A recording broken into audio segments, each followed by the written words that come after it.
Hey, what's going on, guys? Welcome back to the channel. In today's video, I've got a really great one for you. Now, I'm super excited to bring you this video for a number of different reasons. When you flip over to this screen, as you can see, I got an entirely new background. This isn't just a new background for me. This is actually a new house. I've been renovating this property for about a year now, and I've finally moved in. Now, along with that, we've got a lot of really solid products, a lot of solid items that I've been using to build out my office setup, my home office station. Not only is this a YouTube studio, but this also dubs as that 9-to-5 workstation. So I'm really trying to be selective in those products that I'm using. I'm going to showcase it all in this video here for you guys. Now, if you have any questions along the way, make sure you leave a comment in the comment section down below.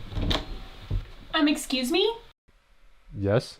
So I wanted to start a Roth IRA, and I was hoping to do that with So once again, leave a comment in the comment section down below. Anyways, I just want to say thank you to today's video sponsor, Autonomous, before we get going, and I'll be talking more about them here in a couple minutes. So without further ado, let's jump right in.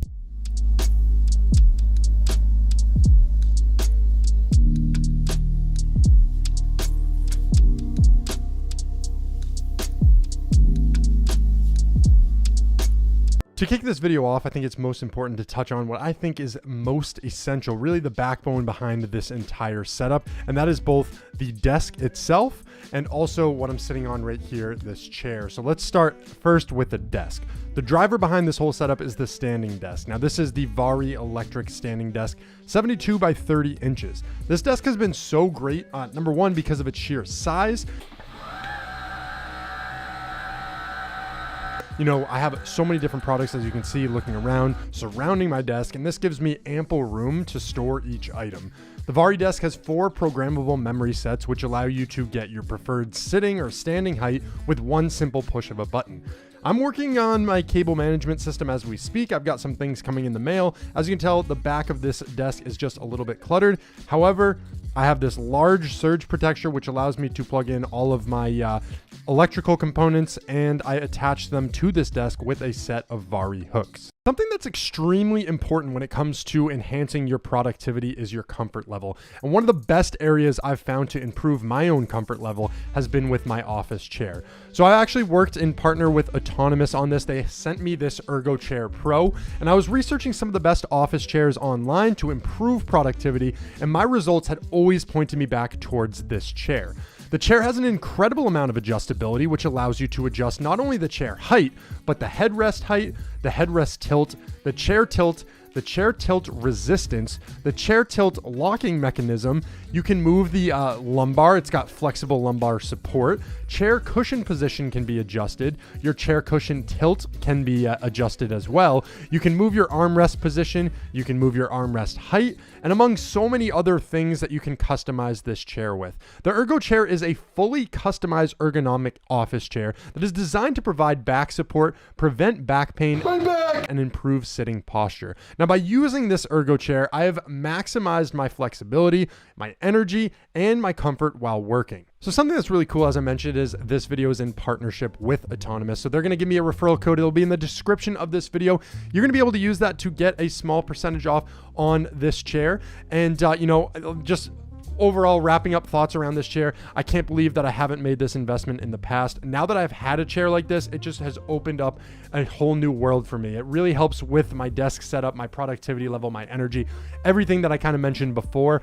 And, you know, I really wish that I had made this investment a while back, so that way I could be reaping the benefits so much sooner. But now I feel like it's just going to help out in so many different aspects. So thank you so much, Autonomous, for being the video partner. So let's get into the section that I like to call desktop essentials. For my keyboard, I use the ultra thin Apple Magic keyboard, and this paired with the Apple Magic mouse offers an ultra slick look that keeps me contained in the Apple ecosystem and allows for way less cords. The one downfall to this mouse is that when I do inevitably need to charge it, the mouse is rendered useless due to Apple's poor design. You can see when I plug it in this way, there's no way that I'd be able to use this on a desktop. So I think a solid mouse pad is also critical to the space. They aren't super expensive and they allow for easier gesture flow. I'm currently upgrading mine to something that suits my setup just a bit more, but that's really what I have here. Now, other things that I have on the desk are things like USB chargers and you know, lightning ports that I'm able to use, plug into, charge my various Apple products, my phone.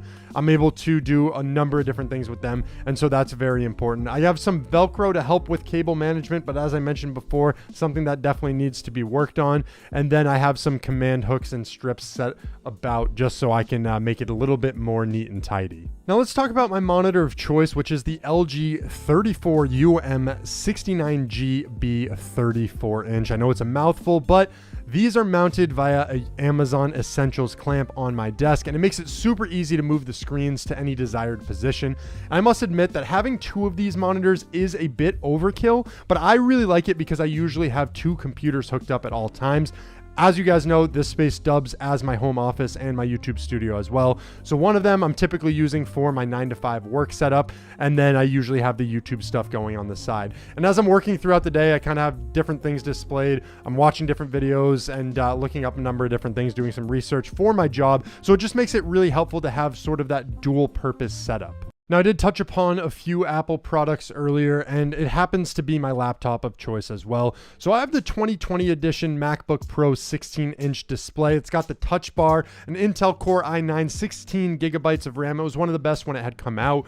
And this really comes in handy for all the editing work that I do, because I also have an iPhone that I'm using to send files. I have an iPad as well that I use, and you guys know that I like to display the screen of that numerous times in videos. And so it really comes in handy having everything stored within the Apple ecosystem. For the iPad, I have the 8th gen iPad. It's got 128 gigabytes of storage, and I'm constantly using it to showcase my investment portfolios, amongst other things on YouTube. Now I have the iPhone XR. This is something that I'm looking to update here in the near future. Just an older phone. It's starting to slow down a little bit and having a couple different issues. I actually can't really use the lightning port anymore to charge. I've got to put it down on a wireless charger because it got all gunked up before, and usually I'm really good at taking care of things like this. I don't know, it's slipped away from me, but you know, I will have a new one soon. I can't wait for that. So when it comes to my desk setup, that's really the essentials that I have. That helps me get through that 9-to-5, but as I mentioned, this really dubs as a YouTube studio as well. Got some cool lights here in the background. I got a lot of things going on that I want to talk about on the YouTube side. But for the most part, I feel like I'm minimalistic with a lot of that stuff that I had been going on. And I take it a little bit of a step further as I get more into the YouTube realm. So let's talk about what I list as the YouTube essentials. So to be successful on YouTube, it's no secret the two most important things are audio and visual quality that you have. For my microphone, I use the Sony SM7B. This is well known as one of the best microphones out there. I believe Joe Rogan uses it on his podcast. I actually heard a story that Michael Jackson used this microphone when he recorded the soundtrack of Thriller. Don't quote me on it. I remember seeing it a while back. If somebody can confirm in the comment section, that would be great. Confirmed. I said in the comment section, Emma, come on. Now, what I like most about this microphone in itself is that it offers an extremely crisp audio experience, so there's not much need for any post-processing, and it saves me time in the editing process. Now, the mic itself sits upon this stand here. This is a framework stand, and it allows me to move it easily. I can move it up, I can move it down, side to side. I can just kind of put it wherever I need it to go. And I also use two cameras in my setup. As you guys saw, I can switch back and forth between them. So both of these are the Sony A7 III. And with this, I use two different lenses. This one we're seeing straight on is the Nifty 50 or the 50 millimeter lens. The other lens is the Sony 24 millimeter f1.4 G Master lens. Now this one is a little bit more pricey. I believe it was around $1,800 when I got it. But what I really like about this one is it gives you this huge field of view, right? So when I'm walking around and I'm showcasing properties or going through this rental unit, whatever, I can hold it right next to me and you guys can really get a whole sense for what's going on around me. And it's great for portraits, real estate, all that type of stuff. So I can't really, I can never complain about this lens. This one's awesome. I guess the one thing that I wish it could do, as I said, I couldn't complain, but is it doesn't zoom in or out. It's one focal length and that's all you're going to get. So some of the things I'll probably upgrade in the future would be a lens that I'm able to zoom in, zoom out, do a number of different things in that aspect with. One question that I've been asked a number of times is, do I use a teleprompter? And I actually don't typically like to script out my videos, but I do have a teleprompter. What this teleprompter typically does for me is it actually displays myself on it. I like to watch myself present and really, as I'm recording, look at myself, make sure everything is normal, it's flowing, and I'm not doing these weird sort of random gestures with my hands and doing anything too crazy or you know, I can really just hone in on if I'm doing something that's going to take away from this video. So that's really important to me. The other cool thing about this is sometimes I actually use it for my 9-to-5 job, where I will be in Zoom chats, Zoom calls, one-on-one meetings where I can put the person that I'm talking to directly on the screen. And so it looks like I'm actually having a face-to-face conversation. So I really like it for that. And again, behind that is that 50mm lens Sony a7 III camera. So it just gives you this really crisp visual, and you know, it's just a nice to have. I don't think it's necessary. I actually had a smaller external display monitor and it was doing the job just fine. But I thought if I'm going to step it up here on YouTube, if I want to start doing research for specific videos, it would be good to have something that I could pull some notes on as I'm presenting, as I'm talking, to just make my my life a little bit easier. Now, all of this ties together through what's known as a stream switcher. So as I flip it over here, what is allowing me to flip the screen, what's allowing me to display my iPad, to display my phone, to do all these different things and have side-by-sides and make it a lot easier in the editing process. This is known as a stream switcher. I went a bit overkill on this. There's something called the ATEM Mini, ATEM Mini, which would allow you to do a lot of the things that I'm currently doing at a much cheaper rate. Now, this is the Roland VR4 HD that I'm using, and what it allows me to do is have 4 different input sources. So I have these 2 cameras on it. If I get another camera or 2 in the future, I can add it onto this.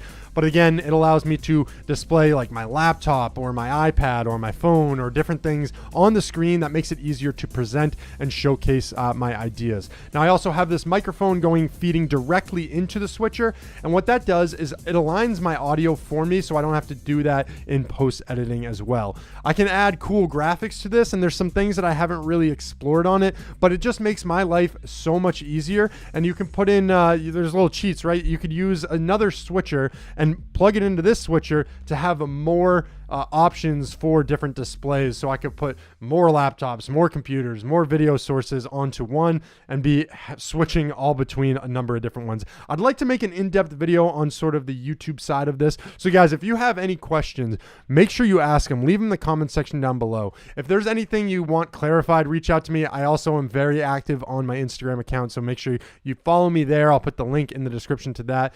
Thank you so much for checking out this video, guys, and have a great day.